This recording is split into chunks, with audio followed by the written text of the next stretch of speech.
Let's begin with you, Vince. What did we learn yesterday? Is it as simple as saying that he's going to be a lot like Yellen, there's no change at the Fed?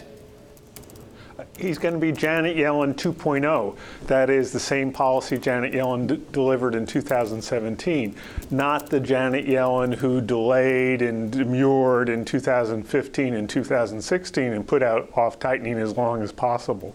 So I think that Jay Powell will deliver the dots, and that's more hawkish than currently priced into markets. Ben Mandel, that seems to be the takeaway from a lot of people this morning.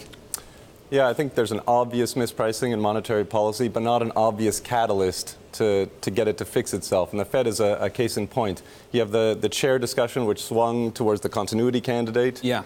You have the balance sheet, which is underway and kind of paint drying in the background. You have a rate hike for December that's fully priced. You have rhetoric that's swung back in the direction of medium-term concern about inflation. So what is the catalyst that gets you higher bond yields as a result of perceptions of tighter policy? I'm not sure what that is in the next 2 months or so. But I was really struck with how he seemed so dovish on unemployment. So I wanted to bring up this chart because this is what he really focused on. It's the participation rate of prime-aged males. And he was basically saying that may look at more labor slack in the market. You could see an economy that's going to go below 4% unemployment. Vincent, that doesn't sound to me like someone who's going to want to stay with a 4 rate hike scenario next year.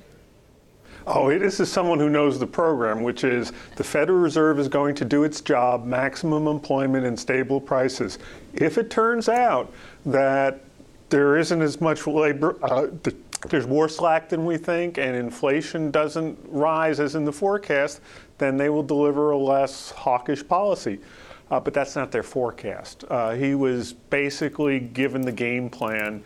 They're going to do their job. If it turns out that inflation is softer than he expects right now, they won't tighten as much. But I don't think that's what he expects.